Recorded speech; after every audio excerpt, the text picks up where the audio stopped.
Oh, je vous accuse pas du tout. Mais je ne vous ai pas interrompu. Non, mais je vous accuse pas. J'espère avoir le même traitement. J'ai été accusé de la théorie du complot. C'est l'argument habituel de ceux qui n'ont pas d'argument face à des faits qui dérangent.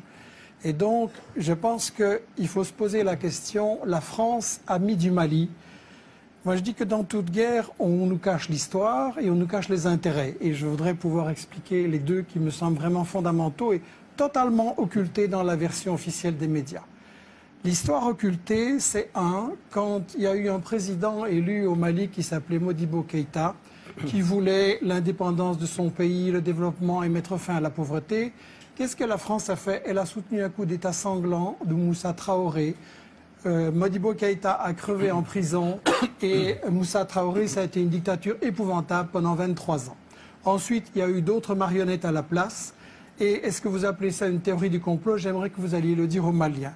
Ensuite, il y a la question des intérêts, à savoir que le Mali, c'est un pays pauvre, mais comment on peut être pauvre quand on est riche? Et toute la région, le Niger, c'est un pays où c'est le dernier pays sur la liste du niveau de pauvreté dans le monde, et c'est un pays très riche avec l'uranium. Et donc, il faudrait expliquer ce que vous cachez soigneusement, à savoir que dans cette région, il y a de l'or. L'or a été exploité au Mali, dans les mines de Morila, par Bouygues, derrière des paravents. On a fait crever les gens qui extrayaient l'or avec du cyanure et de l'arsenic, aucune prévention, les nappes d'eau polluées, les gens crevaient comme des mouches.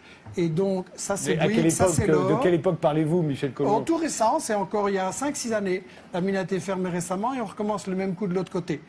Deuxièmement, l'uranium. Areva est plein de convoitises pour l'uranium du Mali. Et quand on veut voir ce qu'il va en faire, il faut voir ce qui se passe au Niger, le pays le plus pauvre, comme je le disais. Au Niger, Areva, c'est le numéro 1 de l'exportation nucléaire dans le monde. Le Niger, c'est celui qui procure tous les revenus qui permettent à Areva et aux firmes qui travaillent avec elle, Alstom, Suez, Bouygues et tout ça, de gagner énormément d'argent. Et pendant ce temps-là, monsieur, les Nigériens, ils crèvent de faim. Et quand vous savez, l'espérance de vie, c'est 49 ans. Il y a moins de 30% de gosses qui sont à l'école.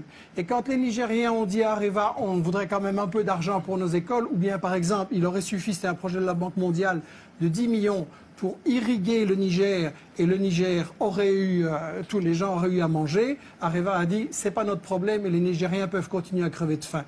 Donc, il y a l'or, il y a l'uranium, il y a, et vous le savez très bien, le gaz et le pétrole dans la région.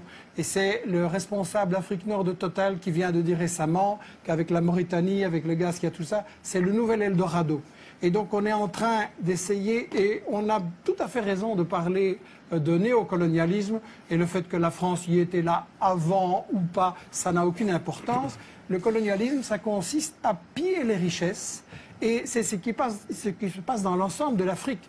Un Africain noir sur 3 ne mange pas à sa faim. Un Africain noir sur 3 n'a pas accès à l'eau potable. Résultat, pendant la journée qui est en train de s'achever, là, il y a 10 000 gosses dans le monde qui ont crevé parce qu'ils n'ont pas accès à une eau potable. Et la raison de ça, c'est que les multinationales françaises et vos grands amis ou les amis de votre patron, Bolloré, Bouygues, Lagardère, etc., se sont fait des couilles en or pendant que les Africains, ils crèvent de faim.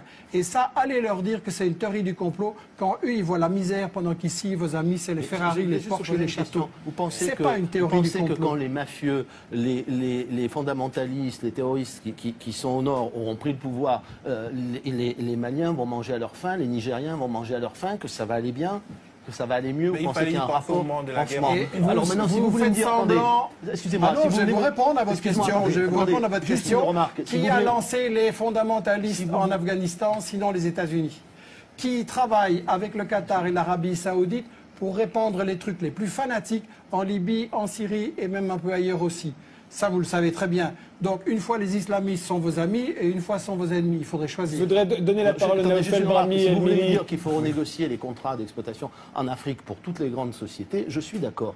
Mais ça ne répond pas à la question Mais c'est de savoir du ce pillage, qu'on fait. les gens ils crèvent de Oui, faim d'accord, à cause de vos contrats. Oui, mais arrêtez de penser que ça n'est qu'à cause de ça. Et expliquez-moi comment les gens que nous combattons aujourd'hui vont donner de la richesse à tout le monde. Vous savez, il y a des pays qui ont beaucoup... Il y a la des pays, il y a paix, des pays il n'y très aura riches. jamais la paix tant que les gens crèveront de faim Oui. et ils crèvent de faim à cause de vos amis. Bien sûr, Là, à vous cause, faites- uniquement à cause de nos Brahmi. amis. Mais c'est bien. Voilà, c'est Oui. bien sûr, c'est vision. Non, Parlons de Benghazi. Non, on Deux n'a mots. pas le temps, malheureusement. Juste qui répondent pourquoi, alors à ce moment-là, quelle est la question que vous avez Non, mais posée. pourquoi est très simple? Parce que des représentants de la population de Benghazi qui menaçaient d'être Benghazi. massacrés Mais sont les venus- services sont secrets ve- français sont venus étaient nous voir, 6 voilà. mois avant l'insurrection de Benghazi. Oui. Vous reprenez les mensonges habituels. Non, mais les arrêtez, moi, je services l'ai secrets vécu, je l'ai français vécu. étaient là Benghazi, 6 arrêtez. mois D'abord, avant d'abord, l'insurrection. je vous permets Je pas vois de- que votre Attendez. information n'est pas parfaite. Je voudrais Non. sur Benghazi vous donner une Attendez, juste une réponse. Je vous permets pas de me traiter de Est-ce que menteur. vous trouvez qu'aujourd'hui la région de Benghazi est tranquille? Ah, j'ai Est-ce pas que dit- vous trouvez que... Non, Bon. je n'ai pas dit que tout Quel ça était avait tout réglé. l'objectif On de a évité- l'intervention de la L'attentat en Algérie, croisade ça en vient de la Libye? Libye, Éviter le C'était massacre. d'introduire la démocratie. Non, mais Vous d'abord, trouvez éviter que la le massacre. démocratie existe en Libye? Non. À Benghazi? Non, À non, Benghazi, on a évité le là massacre, où 15 monsieur le jours ministre, après le massacre. l'indépendance Voilà. et la mission Non, mais c'est sûr de que- notre croisade, on a assassiné l'ambassadeur des Oui, oui, États-Unis. mais s'ils avaient... si Voulez-vous Kadhafi me avait- dire où est la démocratie Non, aujourd'hui? c'est pas la démocratie qu'on a introduit simplement. On a évité le massacre. Quel le massacre? Vous avez allez, assassiné, bien pas sûr. vous, pas vous. Vous avez fait assassiner dans des conditions honteuses le colonel Kadhafi. Vous le savez bien comment il a été Oh, traité. non. On Vous s'arrêtera le savez là, bien. on s'arrêtera là, j'en suis navré. Je suis indigné parce que